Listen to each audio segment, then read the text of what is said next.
सुप्रभात। मैं अंजनी कुमार गुप्ता भुवन मालती teacher training college Motihari में हिंदी सह प्राध्यापक के पद पर नियुक्त हूँ।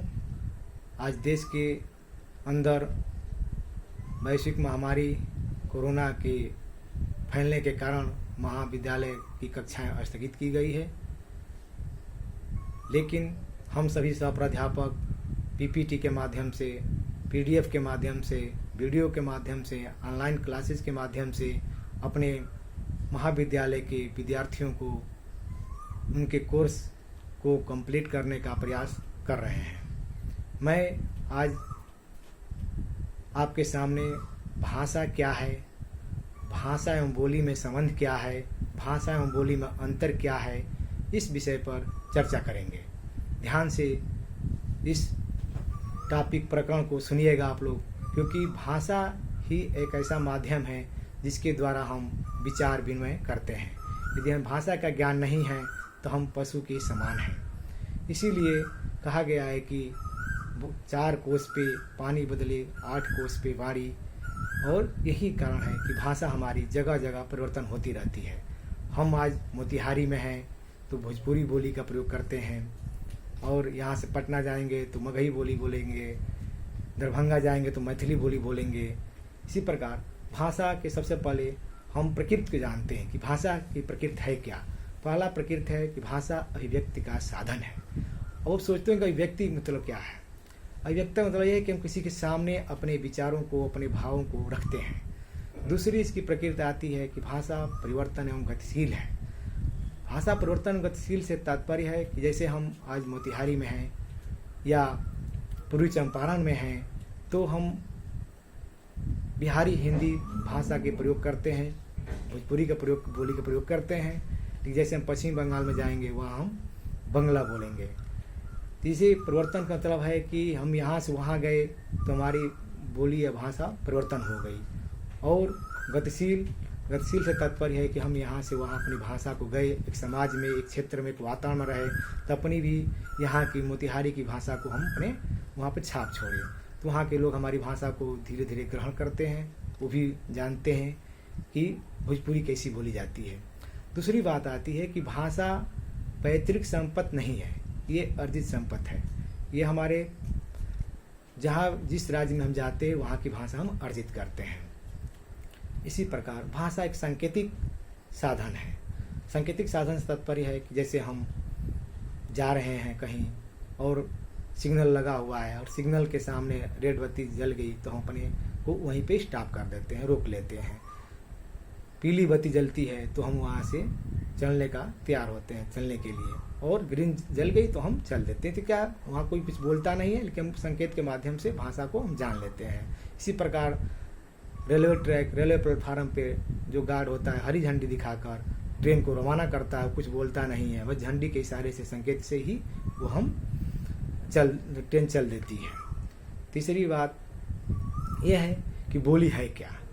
बोली से तात्पर्य यहाँ पर एक क्षेत्र विशेष में बोली जाने वाली भाषा को हम बोली कहते हैं। जैसे उत्तर प्रदेश में बलिया जिला के अंतर्गत भोजपुरी बोली जाती है, अयोध्या जिला के अंतर्गत अवधी बोली जाती है, आपके पूर्वी चंपारण में मोतिहारी में भोजपुरी बोली जाती है, दरभंगा में मैथिली बोली जाती है, पटना में मगही बोली जाती है।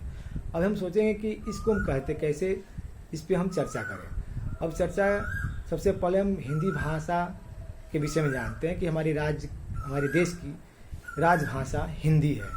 राजभाषा से तात्पर्य है कि हमारे देश के अंतर्गत अधिक से अधिक प्रांतों में बोली जाने वाली भाषा को हम राजभाषा कहते हैं। जैसे हरियाणा, उत्तर प्रदेश, पंजाब, दिल्ली, छत्तीसगढ़, इस प्रकार बहुत सारे राज्य हैं जहाँ पे हम हिंदी भाषा का प्रयोग करते हैं। जैसे अभी हम हिंदी भाषा के अंतर्गत 5 उपविभाषा है। उपविभाषा मतलब हिंदी भाषा की उपबोलियाँ, उपभाषा से पहला है पश्चिमी हिंदी, दूसरा है पूर्वी हिंदी, तीसरा है बिहारी हिंदी, चौथा है पहाड़ी हिंदी, पांचवा है राजस्थानी हिंदी भाषा। इस प्रकार हम 5 उपविभाषा का चर्चा कर रहे हैं। इसे फिर से सुन लेते हैं, फिर से ध्यान दीजिए आप लोग कि पहली है पश्चिमी हिंदी भाषा। पश्चिमी हिंदी भाषा के से तात्पर्य हमारे कि देश के पश्चिमी भाग में जो हिंदी भाषा बोली जाती है, और इस उपभाषा के अंतर्गत 5 बोलियां हैं। पहली कौरवी, ध्यान से सुनिए आप लोग, पहली कौरवी, दूसरी कनौजी, तीसरी हरियाणवी, चौथी ब्रज, 5वां बुंदेली। फिर से एक बार हम पुनः इसको दोहराते हैं। चाहे तो आप लोग अपने कॉपी पेन पर एक चार्ट बना सकते हैं, एक फ्रेमिंग कर सकते हैं। जो सबसे ऊपर लिखेंगे भाषा, भाषा के नीचे एरो दे के लिखेंगे हिंदी भाषा, फिर हिंदी भाषा के अंतर्गत उप हिंदी भाषा, और हर उपभाषा के नीचे तीर एरो दे के या तीर लगाकर फिर उसमें हम बोलियों के चर्चा करेंगे। तो सबसे पहले हम पश्चिमी हिंदी भाषा की चर्चा कर रहे हैं, जिसके अंतर्गत 5 बोलियां हैं, कौरवी, हरियाणवी, बुंदेली, ब्रज और कनौजी। और दूसरी है पूर्वी हिंदी भाषा, जो हमारे देश के पूर्वी भागों में पूर्वी राज्य के अंतर्गत बोली जाती है, जिसके अंतर्गत अवधी है, जो अयोध्या फैजाबाद के आसपास बोली जाती है।